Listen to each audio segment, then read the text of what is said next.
Hello and welcome to DFS Coach Talk. I'm your host, Josh Davis. We have a very special podcast for you today. As you can see, we have the one and only Joe Servati, aka Coach, aka the founder of it all. Coach Joe Servati with us today. So great to have you back with us today, Coach. And of course, our very own Deb Lutz. Great to have you with us as well, Deb. I am so looking forward to the NBA Finals this year. I know, Coach, you are more than any of us, but it's going to be awesome. It's so awesome to be here. Hello, everybody that's out there. That I have not been on a podcast in almost a year after doing a podcast or more than one per day for like 4 years. So it's so great to be back. Love you guys. You know, Josh and Deb are family to me. And, we were just chatting beforehand that, you just get lost in time and busy and working. And so this is great. We're going to definitely stay in touch, and hopefully I can jump on here once in a while and say hello. I know we have some fantastic people that joined us. How long ago was it, Josh? Like 5 years ago or something? It's been a while. It's right during the whole beginning of COVID. So yeah, it's been 4 years now, a little over four and a half. Yeah, unbelievable. Yep. Time flies. Yeah, it's ridiculous. Sure. But it's so good to see everybody. Great to be here. So fired about my Mavs. I've been to some games this year. I still have Dirk for you guys, the old schoolers that remember. There's Dirk. He's survived everything. He's still here. And I know we want to break down this series for you. And, and I know Josh and Deb, and again, I'm hogging all the time like I always used to do. So you are fine, Coach. No worries. But what we're going to do is, in my opinion, I want to break it down for everybody that's listening, whether you're going to play a single game daily fantasy, whether you're going to do the drafts. There's some great draft sites out there. Shout out to not just DraftKings and Fanduel, but drafters and, Prizepicks, all the different players out there. So we want to give you a sort of a breakdown of what we see coming in this finals, and then let you take that information and utilize it in your daily fantasy. If you're drafting a team, if you're betting the game straight up, if you're looking for some good pick-up plays, I think we can really give you some good information. I know these two are the best in the biz. Deb is certainly a legend, and Josh is put in the time, and he's a man. So I'm just proud to be here with both you guys. It is great to have you, Coach. And Deb, you're joining us from, where are you? I know you're on vacation. Yeah, I'm outside of Philadelphia this week. So, okay. Yeah, so sort of back home. Yeah. Did you go to are you going to go to any of the games while you're there? The Phillies and Brewers? Probably no chance to go to the games this week, but I will be catching a Diamondbacks Mets game upcoming. So okay. Very cool. That's awesome. Deb, when we first started talking about having you join the Coach Talk team, you hadn't moved to Arizona yet. You were still in Philly. I know. That's how far back it goes. Exactly. It's crazy. And I was in Dallas. And you were ended up in PA and Oregon, back in Dallas. Yep. Right, exactly. Yep. Everything's come full circle. I haven't moved yet, but I don't plan on moving anywhere, but you never know. So Doug has commented in the chat here a little bit, says, Coach, you look great. And he says, so we got a 2 hour show today, ? So yeah, I don't think we're gonna be able to make it that long, but we are. Hey, we've done them before, Josh. We've done them. Yep, we've gone 2 hours in the past. Yeah, I'm pretty sure Deb would have to duck out if we did a 2 hour show. We'll try and keep it as efficient as possible. If you are new to DFS Coach Talk, we would love to have you join us. You can join us on Twitter. Send us a DM at DFS Coach Talk, and we will get you in our Discord. We have a very positive, family-friendly, encouraging community in our Discord, and we would love to have you join us. You can join us for as little as $4.99 a week. So just send us a DM on Twitter at DFS Coach Talk or email dfscoachtalk@gmail.com. And with that being said, let's go ahead and kick things off with game one in Boston Thursday night at, I believe it's 8 p.m. Eastern. I don't even know the official time, but I think that's right. And Boston is hosting Dallas, of course. So let's go ahead and start with our favorite captain plays. Who do you guys like in the captain spot this game one? Diving right in. It's interesting. I mean, this is, one of those matchups. I mean, Dallas and Boston, they only played each other a couple of times this year. And, when I was doing my research last series, the thing about Dallas is I feel like they're a completely different team now. When you look at how they were the rest of the season, defensively, they just weren't that strong. And now all of a sudden, like, their defense has really kicked in.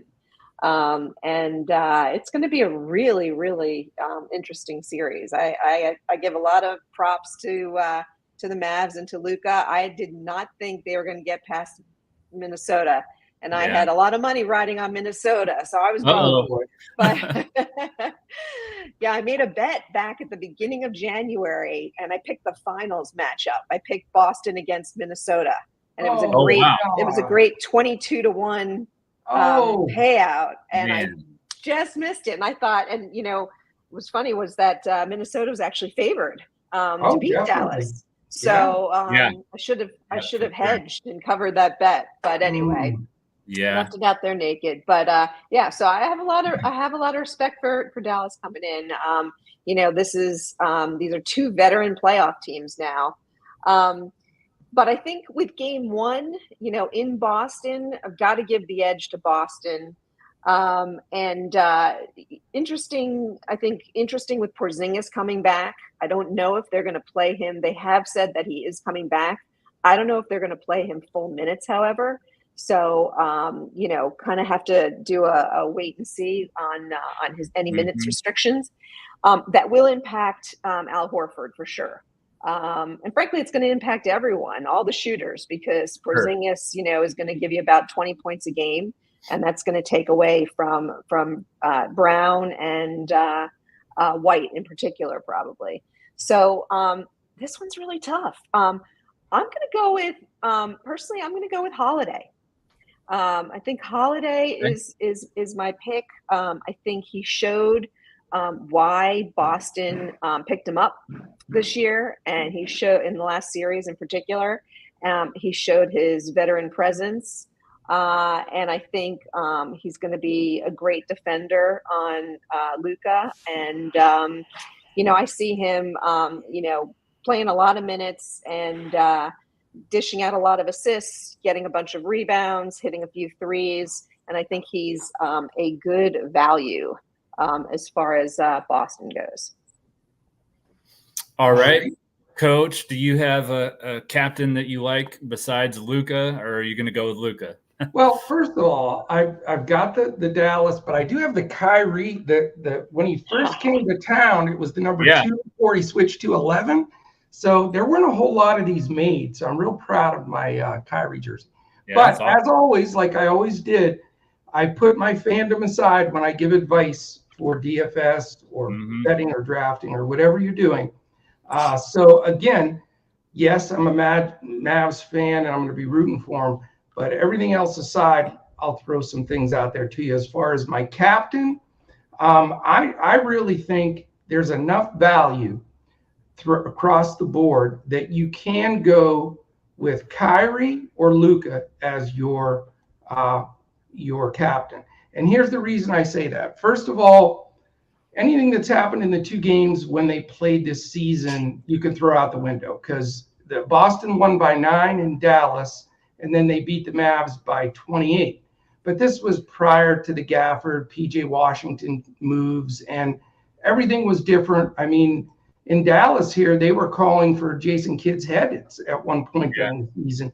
So, it all turned around. So really that part of it is, I think, not even really necessary to look at that much.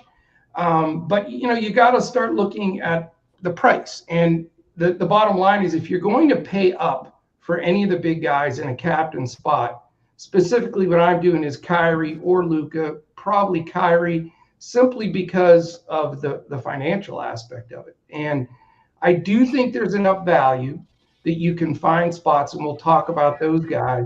But here's the key factor, and I think Deb hit on what's most important here. what I have not read this officially, but from everything that I've watched and looked at and read, Porzingis is going to play, in my opinion. And I think he's going to dive right in, 25, 28 minutes pretty aggressively, and maybe even more as the series goes on.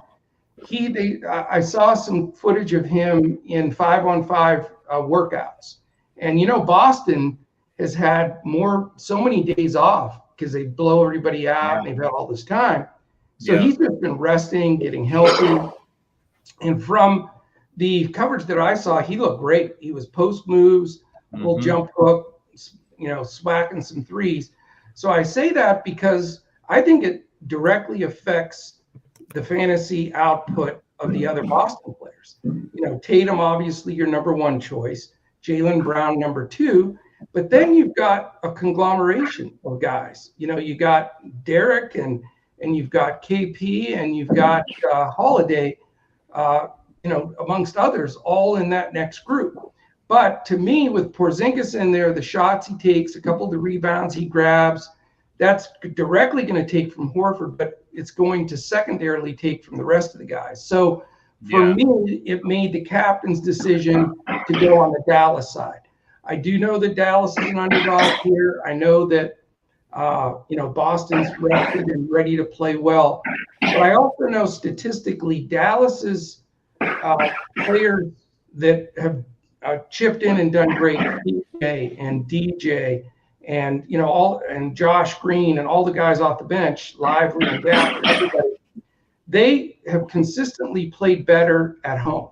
And I don't know, one of the announcers was talking about it the other day, and it's a true statement statistically too, is role players have a tendency to feel more comfortable and play better at home. They don't quite grab the adversity on the road as much. And here's the two reasons. Luka, if you've seen any of the footage when he was 16, 15, 17, playing pro ball in Europe, they have like fireworks in the stands, people screaming. They're going after. I mean, there's nothing that can replicate in the NBA compared to what it's like over in Europe for championship. So that he's immune to that. In fact, he feeds off of that. Oklahoma City chanted "Luka, you suck," and that was the end of Oklahoma City.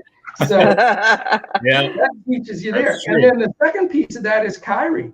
My whole thing here is his worst experience of his career was in Boston. He absolutely hated it there. It was a nightmare. And there's nothing better to solidify his legacy, in my opinion, is if he can go back there and stick it to Boston. So he's not going to talk about that, but I'm telling you, down deep, he's feeling it. Because if you remember the one game against Minnesota, Ant decided he was going to talk a little noise before the series, and he said, "I got Kyrie." And Kyrie said, "No, you don't." He had 24 in the first half of that first game. So, as I've always done in the past, I look for that mental edge. I look for those little things that people don't consider. And that's why my edge is to Kyrie and Luka in that order as a captain. Okay. Yeah, I totally understand where you're coming from there. I'm leaning more towards Luka because there is a lot of value. And like you said, he's not really affected by being on the road at all. He's averaged 78 DraftKings points in 2 games against Boston this year. So I don't know if he's going to have that many in this game, but I expect him to come out on fire. I mean, I think Boston hasn't been tested yet. They've faced a lot of really beat up teams. They've been short-handed, Miami without Jimmy Butler and Terry Rozier. And then you had Cleveland without Donovan Mitchell for a few games. Jared Allen was out the first, the whole series. And then Indiana, Tyrese Halliburton got hurt. So, I just think Boston has had a pretty easy road. And I think that it's going to take them a little while to get adjusted to the level of competition that Dallas is going to bring. So I do like Dallas in general in game 1. And Luka is definitely going to be my captain. So awesome. Josh, I know we're sort of ad-libbing this and just doing this for the first time together. And I don't want to hijack your podcast because you are Coach Talk, my friend. I'm just But what I'd like to do, if it's okay, and it will give Deb a few seconds to prep her notes is I just wanted to sort of go through the Mavs roster real quick and let you know where I feel those people are going to fit into the rotation and if they're going to be playable in fantasy or if they're worth drafting or playing your prize picks and drafters and stuff side bets on. So, and then I'm sure Deb will want to jump on Boston here. And then, I'll just go through that and we can give our predictions and stuff like that on the backside. Is that okay? Yeah, that's perfectly fine. Yeah, go ahead. Okay. All right. So let's talk about the centers right off the bat, because a lot of people see Gafford and Lively and they think, okay, I really don't want to split the minutes. Well, let me tell you, they're still very playable fantasy-wise because of the fact that they do split minutes. Mm-hmm. Price-wise, they're reasonable enough that you can play either one of them. I don't expect one to play a ton more minutes than the other. I think that they will split the minutes. But again, you've got two guys that are really taking advantage of the minutes in there. How about the stats this year, though? You got both of them averaging 22 minutes per game for this season. But in that time frame, they're scoring. They're getting about 10 points a game, dominating the glass. And what's happened is because of all of the emphasis on trying to stop Luka and Kyrie, it's lob city. I mean, I haven't seen lobs like this since the Clippers with Blake Griffin and DeAndre Jordan and company. So I think they're both playable. If you're looking for one over the other, I mean, it is literally a toss-up. I think you're going to have one game where one scores more fantasy points and another game where the other one does. I will tell you that Lively is completely healthy. He's perfectly fine. So I know he had that injury at the end of the Minnesota series, but he's doing fine. So you're going to get a split there. Then you've got the two guys that stepped up big in this last series in Derek Jones Jr. and PJ Washington. I think they're both playable strictly because they're going to get 1 million minutes. I mean, these guys are going to play, 30, 35 minutes a game, barring foul trouble. Yeah. And, they've been effective. So price-wise, they're reasonable. And I think you can go either direction there and not be real worried about it. Now, what I wouldn't really play both at the same time because generally one of those role guys steps up and one of them takes the back seat. I would favor PJ, but he's a little more expensive than Lively or than Jones. So you're going to want to, split the difference there when you're building out rosters. Other than that, you really only have 3 other guys that you can even talk about playing as last man in. One would be Jaden Hardy, wasn't even getting off the bench and then started contributing, and he came up big in the Minnesota series as well. You're not going to get a ton of minutes out of him. He only averaged 7 minutes during the regular season, but he'll probably get 12 to 15 minutes. And if you want to buy up on the other stuff, you have to be down in that last spot. He's not the worst guy that you can take. The other guy in that spot is Maxi Kleber. Now, when he went down on his shoulder and the AC joint popped out and all that stuff, but he's back. Mm-hmm. He's pretty healthy. He was super rusty when he first came back in game 6 or game 7 in that last series, or game 6, I believe. And then he drained a 3. He did some good things. And I think Maxi is a sneaky last guy in play because of the matchups with Boston and the fact that Horford, as we saw, can knock down 5, 6, 7 threes. And obviously Porzingis is going to pull some of those guys out. So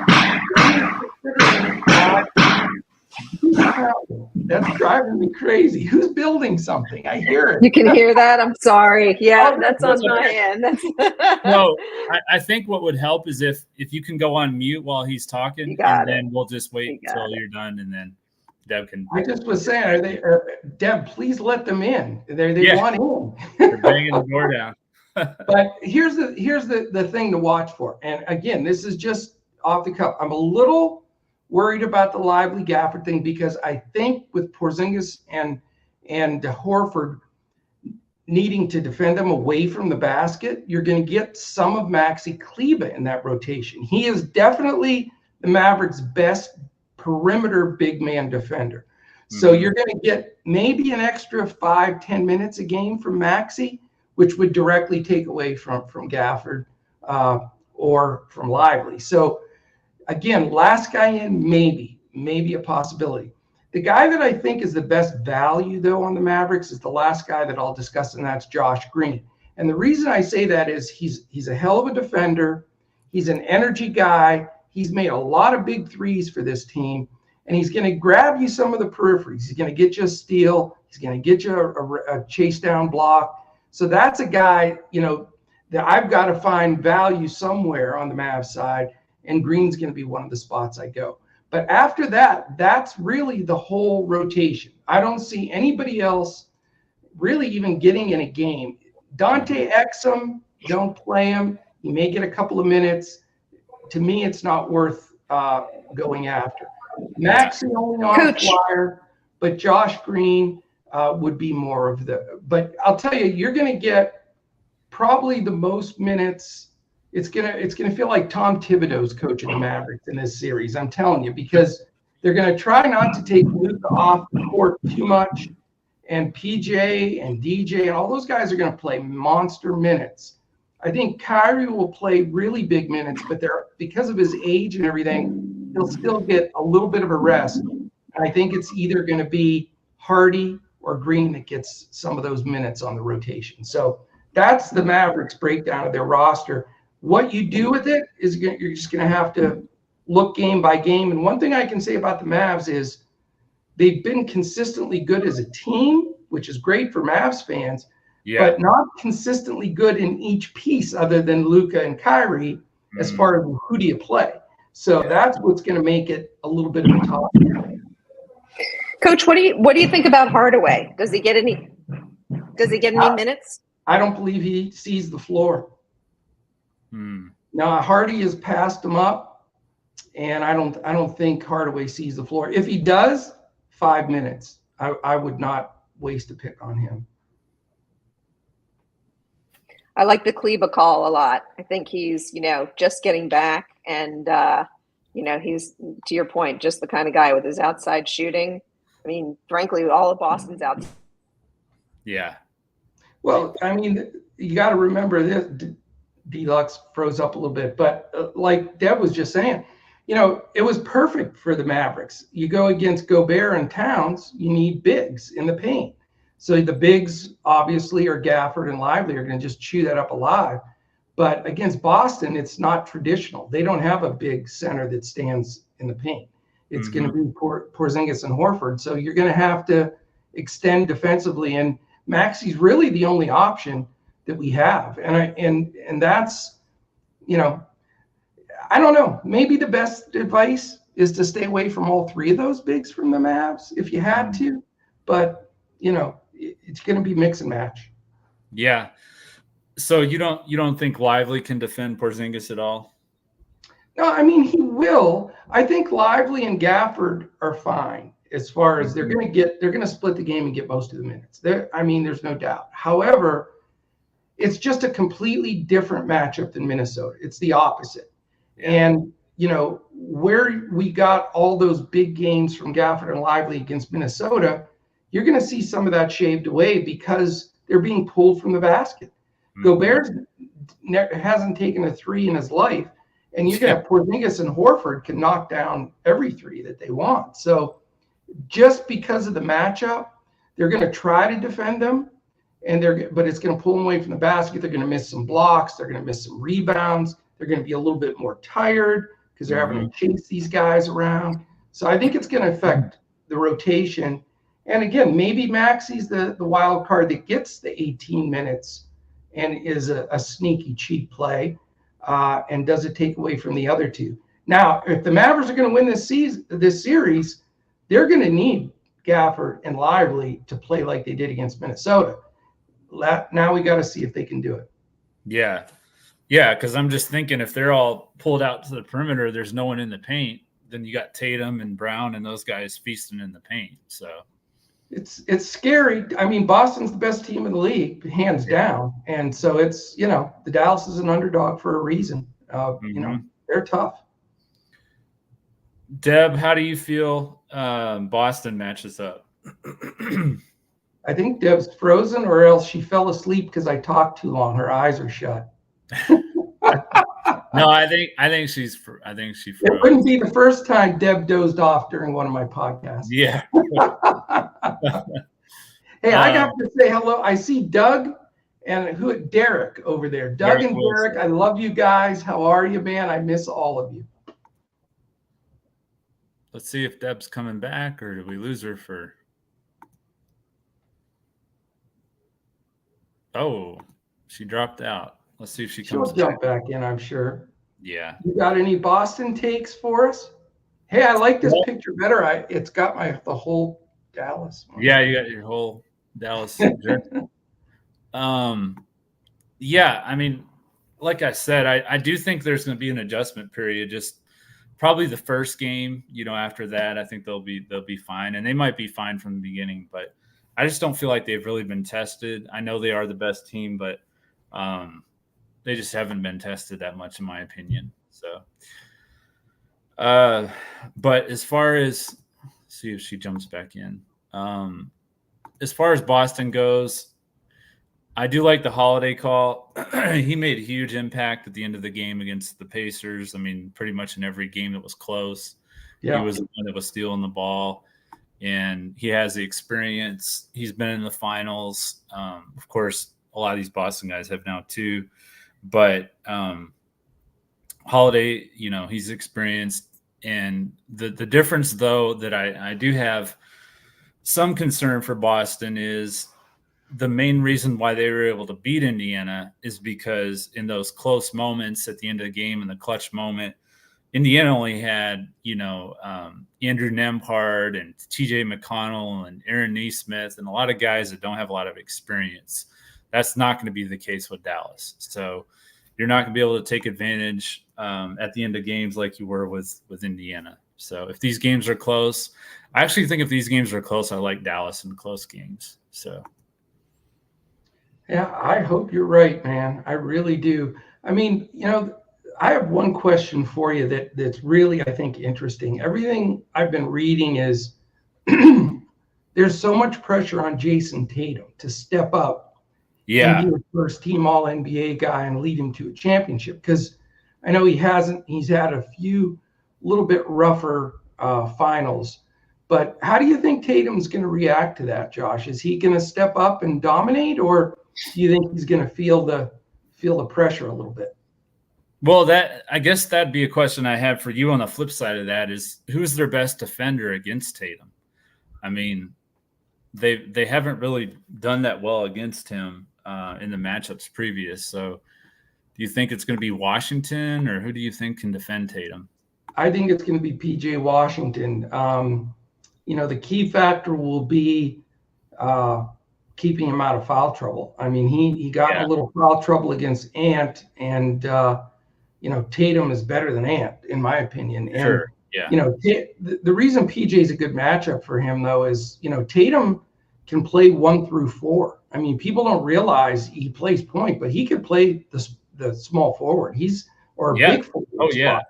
He's a big dude in there that, can rebound with the best of them. So I think PJ is a really good matchup for him. You'll have him on him for a lot of the game. They'll switch up from time to time, maybe try, a little DJ on him, just with his length to bother him. But, I think they can throw enough at him to bother him. But again, Boston's just so damn good and so deep. You can't blitz them. I mean, who are you going to leave open? You can't leave any of those guys open. So it's going to be hard to double or blitz them, and that's the part that scares me. I mean, I think Tatum's going to have a really good series. I really do. I think he's the key, though. If he has an awesome series, then they're going to beat the Mavs. They have to find a way to contain him without letting Brown score 40 or Porzingis score 30 and all that stuff. So it's going to be a tough one, but I just want to see what's going to be in Tatum's head if he's going to really take that last step to being a superstar in the sense of champion and superstar. Yeah, for sure. I got a text from Deb. She was saying that she was in the backstage, but I don't see her, so I don't know where she went. Yeah. She's trying to get back in. Okay, we'll get her back in there. Yeah. So I agree. I think that whether Tatum can take over or not is ultimately probably going to determine Boston's fate. But they do have so many weapons. I do think Porzingis, there is a potential of him hurting the Celtics chemistry when he comes back, especially with Derek White. I think Derek White played really well in the playoffs, and I think that part of it's been because Porzingis wasn't on the floor. So, I mean, White kind of like step back and let the other guys take the lead. So, Yeah, I mean, White has been terrific. That was like the best pickup of all the pickups they made. It's crazy because, you've got, his defensive prowess and being able to rebound and do everything. I mean, just such a great fit for that squad. But, like you said, Porzingis, Porzingis played quite a few games, so they should have decent chemistry built. But again, from the DFS standpoint, betting standpoint, and prize pick plays and all that it's all production. Is Porzingis' presence going to pull any of that production from the other guys? And if it does, who's it going to mainly pull from? And I think you're right. I mean, White's going to be the sexy pick for everybody because he's playing so well and he does a little bit of everything. But you can also bury your lineup if he's not scoring the ball a little bit, Yeah, his production went up significantly when Porzingis went down. So that's what I was looking at, because I was like, oh man, I can put Derek White in my lineups and he's putting up 40 to 50 fantasy points a night. Well, when Porzingis comes back, it's going to be in the mid 20s to 30s. That's a huge dip. So. And Horford is the other guy. Everybody was playing him in the last couple of rounds, and now, that he takes by far the biggest punch. There's no question. Yeah, I mean, it just has a trickle down effect, because then Sam Hauser is going to be pretty much unplayable. Peyton Pritchard's probably not going to get as many minutes. Like, it affects everybody. Below Jaylen Brown and Tatum, of course. So. Who's the value for Boston then, in your opinion? Because I do like Al Horford, but it's all. I mean, is he going to shoot 7 of 9 from 3 again? I doubt it. But that's what he shot in was it game 2 against Indiana? So it's ridiculous. Yeah. So I mean, it's hard to say, but yeah, those 3 guys or whatever. White and Pritchard and Hauser, they're definitely going to be affected by Porzingis coming back. There's not a whole lot else there for Boston, in my opinion. I do like the captain call for Drew Holiday, because you can get some other nice plays in your lineup that Deb made.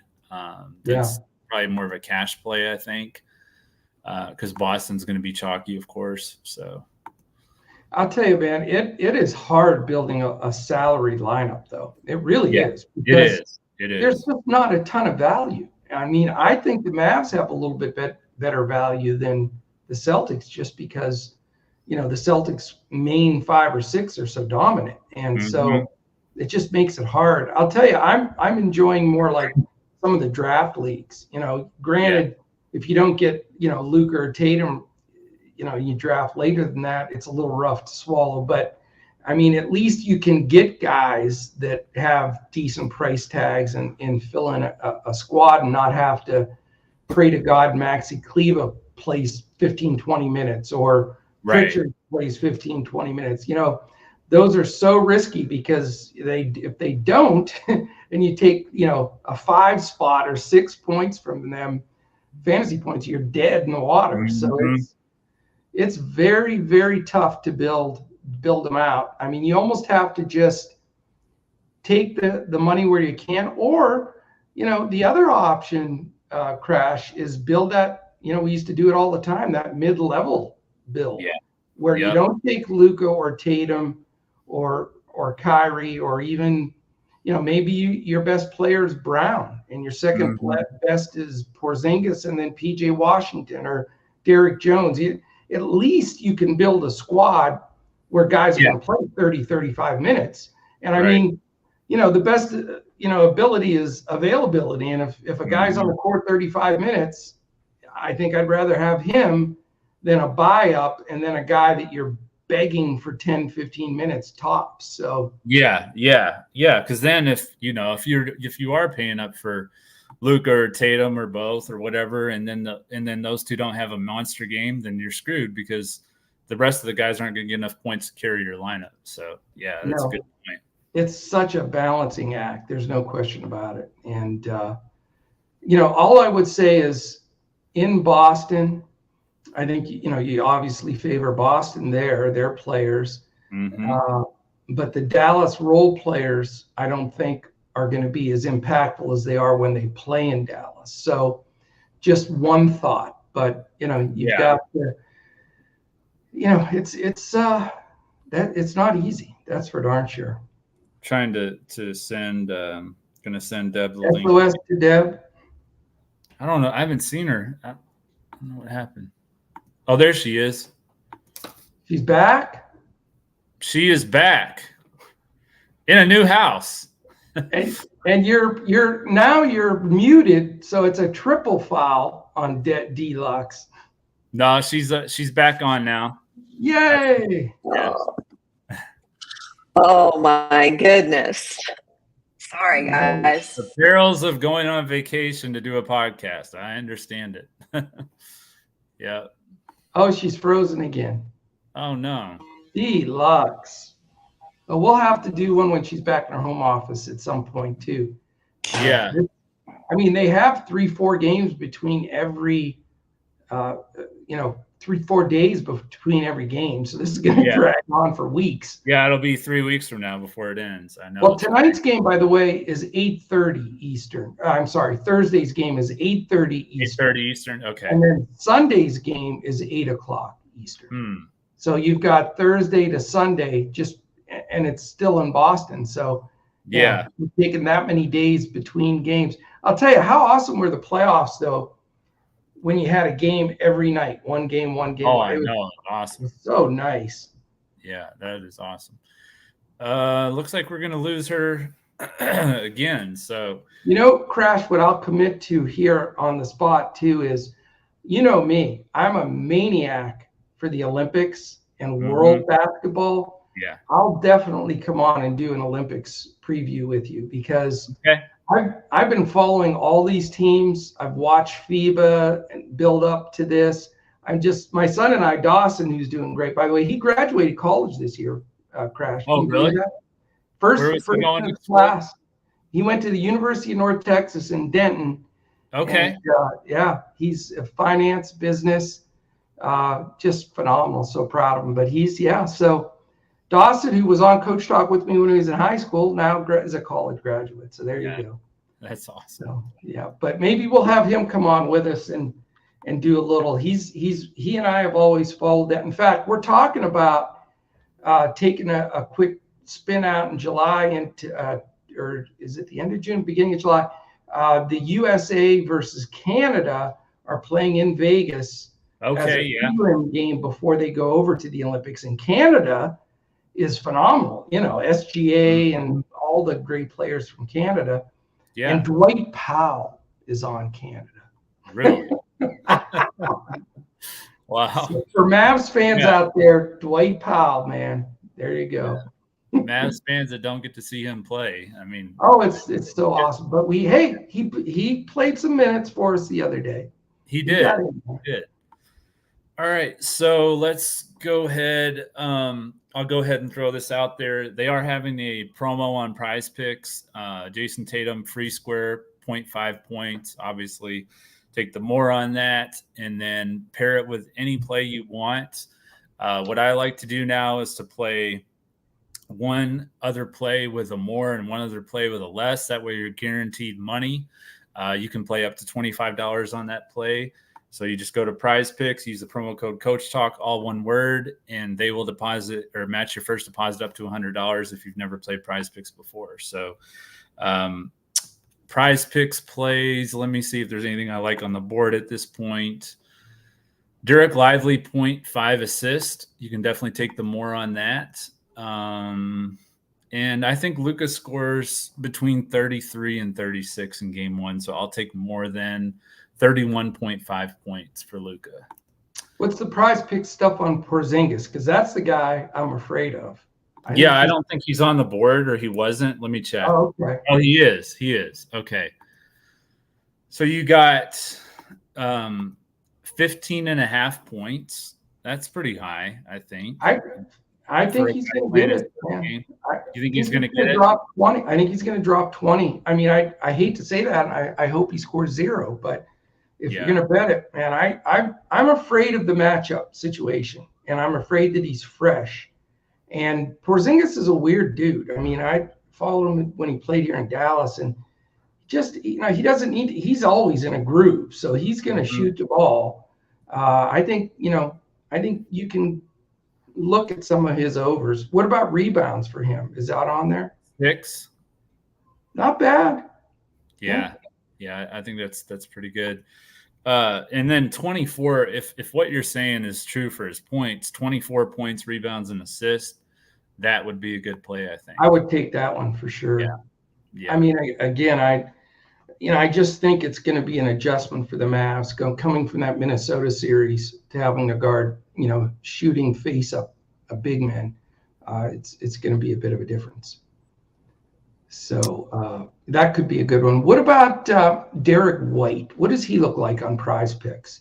Because that's the guy, like we were talking about, I think might take a little bit of a hard hit here. Yeah, they don't have his fantasy score on there, which I think is smart. 14.5 points. I take the under. 23.5 PRA. I'd go under on him, but he's a hell of a player. He's going to get big minutes. That's for darn sure. But again, is he going to have the same opportunity that he did when KP was out? So that's the key. Yeah, I like the under on that.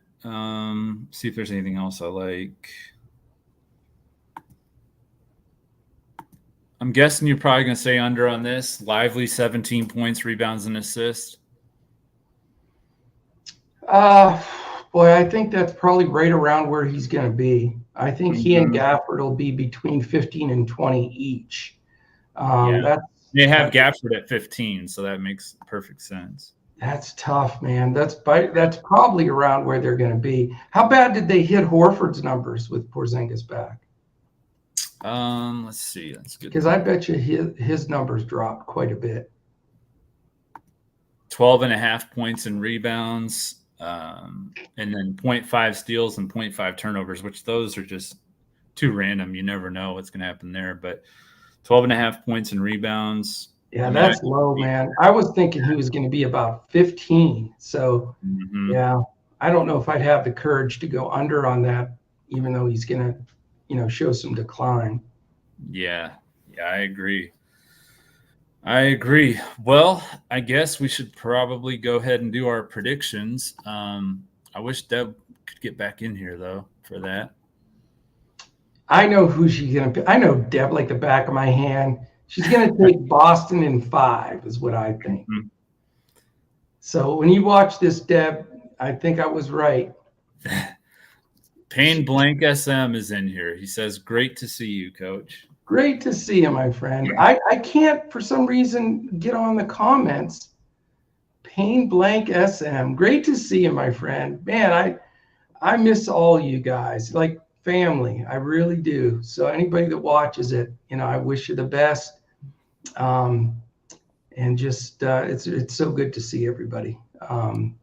Yeah. Definitely. As far as my prediction, I'll let you wrap up with the final one because you're the man. But I'm going to go Dallas in 6. I know that probably Deb predicted that as well. So I'm thinking Dallas closes it out at home in 6.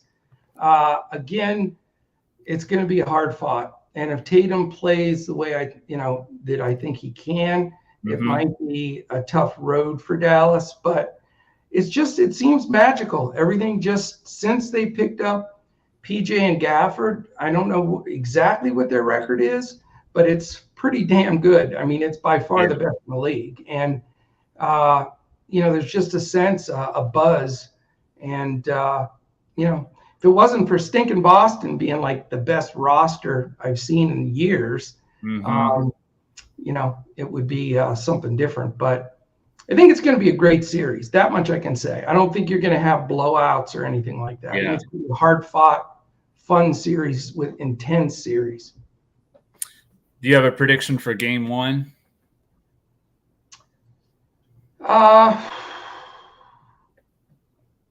I think it's going to be close, and I think it's going to be higher scoring than people expect. And I think it's, I think I would.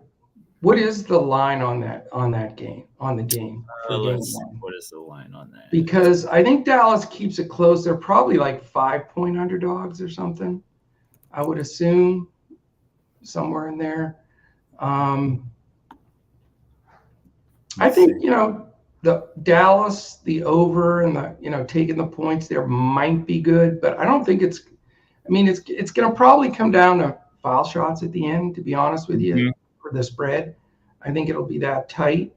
Both teams are healthy, and I think both teams will score. I mean, everybody's going to say, well, they'll be a little rusty. They got to play into the finals. There's going to be nerves.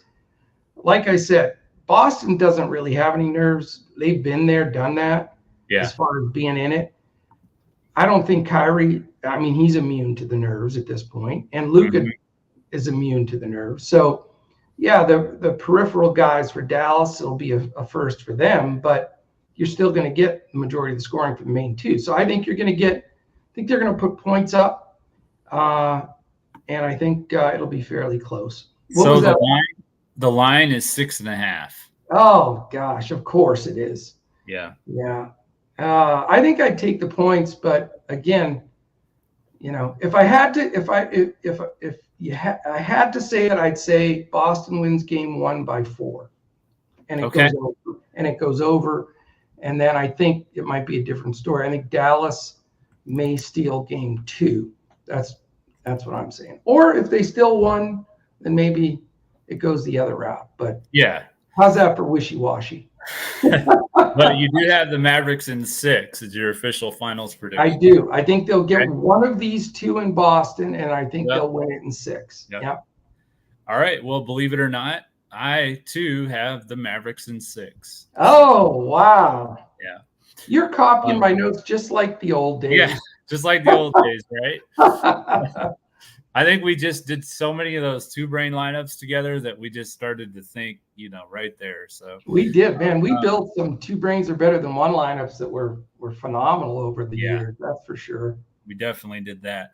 So I'm taking, I guess I'm taking Mavs to cover in the points because I have the Mavs 118 to 112. So I think they win Game 1. I think, like I said, Boston is going to have that adjustment period with level of competition, and with Porzingis coming back in the lineup. I think they're going to be a little rusty.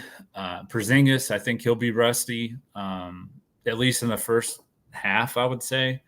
And, I've got the Mavs winning 118-112 in Game 1, and the Mavs win the series in 6. So. I knew I liked you for a reason, Josh. You've got a good head on your shoulders.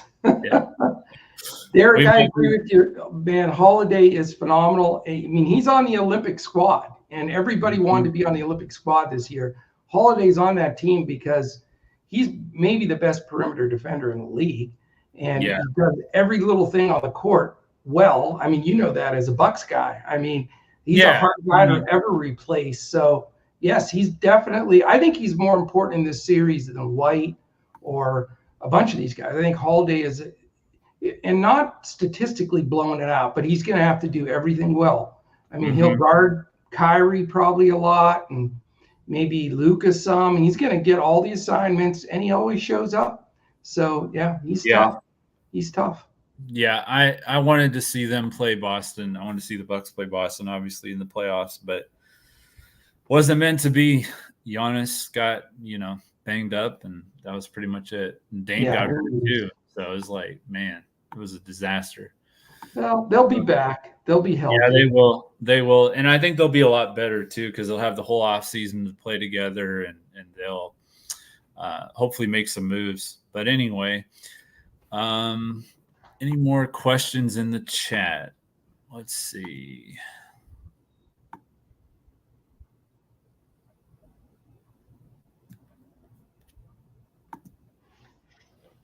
So you said while we're waiting, you said you went to some games, some playoff games, or some regular season games, or what all did you get to go to?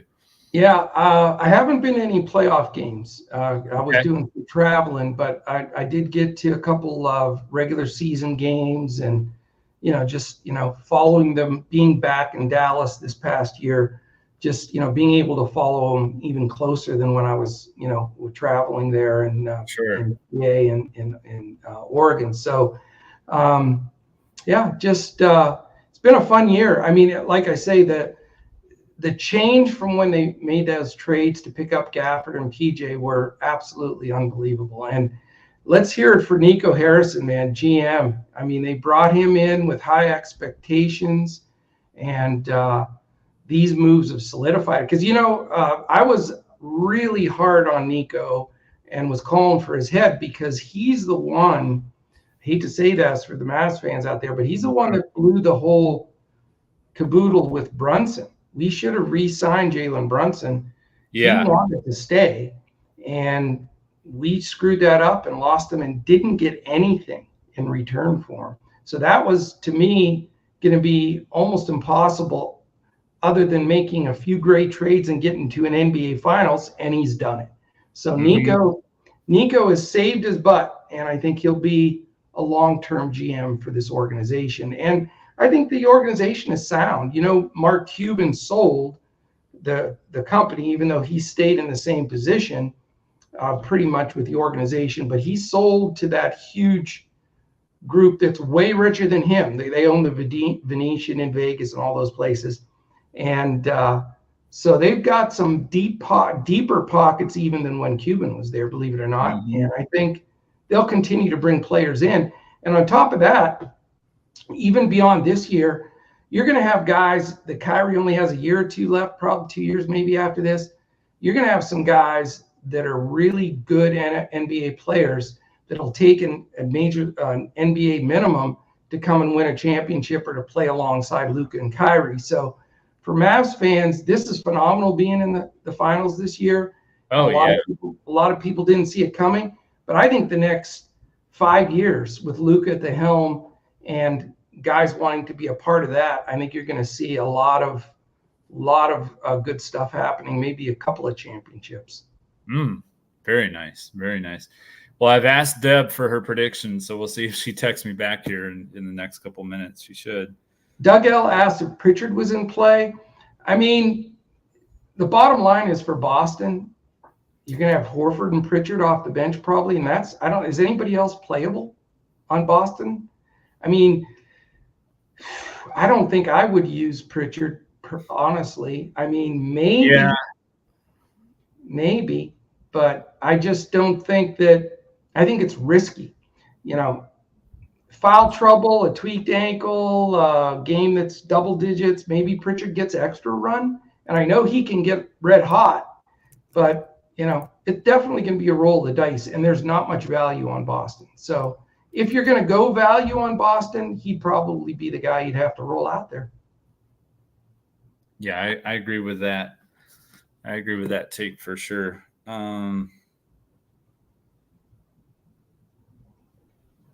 No, I'm really curious to see what Deb's going to say. You said she's going to say Mavs or Boston in 5. Boston in 5 or 6, I'm sure. There's no doubt she's going Boston. Yeah. And I don't think she'll have more than 5 or 6. But we'll see. We'll see if we're correct. But you and I have her outnumbered. It's 2-1 Mavs, even if she does go. True. For some earth-shattering reason she takes the Mavs, then we're good to go. Mm-hmm. Deb, right here, Boston 121, 115, Boston in 6. So there you go. There you go. Yeah. But I'll probably go to game 6, so I'll be there maybe. Yeah.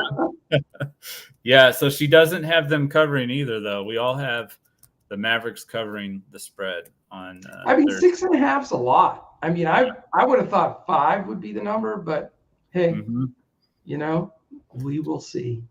Yep. Well, man, it is, chalk. We are chalk players here. There's no doubt about that.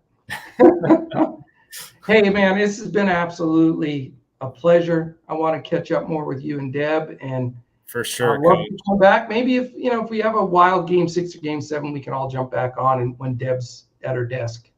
Yeah. We said we were going to do that last year, and we never made it happen. So we'll have to do that for sure if we do have a extended series, and you're not attending game 6 while we're trying to do a podcast. So that wouldn't work out. But I can do it live play by. Yeah, do it live from the American Airlines Center. So. No doubt. And I'm telling you, we'll be back for the Olympics too. I want to come back and do one with you. I've been following for 4 stinking years. So like the old KBO days, we got to take advantage of those weird ones. Oh my gosh. Those are some special times. That's for sure. So crazy. Yeah, it's been awesome. Unfortunately, that didn't work out with Deb for the whole podcast, but we did have her for a good portion of it. So thank you guys for joining us. It's great to have Coach back with us today. Doug and I will be back, I believe on Friday. We should be able to do an MLB podcast. We'll be back with that. And then Olympics start when? July? Yeah, sometime late mid-July, something like that. So we can come back and do that. Yeah. And last thing I'll say is big hats off to you, man, taking over Coach Talk and running with it. I am so proud of you and what you've done. And I've seen you and Doug on there, and Doug's awesome too. And just really, so happy that you're still running with this. And you never know how life turns and churns. Maybe we'll be back together again on it someday. You never know. Yeah, that would be awesome. Well, thank you so much, Coach. And thank you, Deb, for joining us. And all of our listeners, thank you so much for joining us today. And we'll be back again soon as we do look to crush it in DFS and Prizepicks. Have a great day.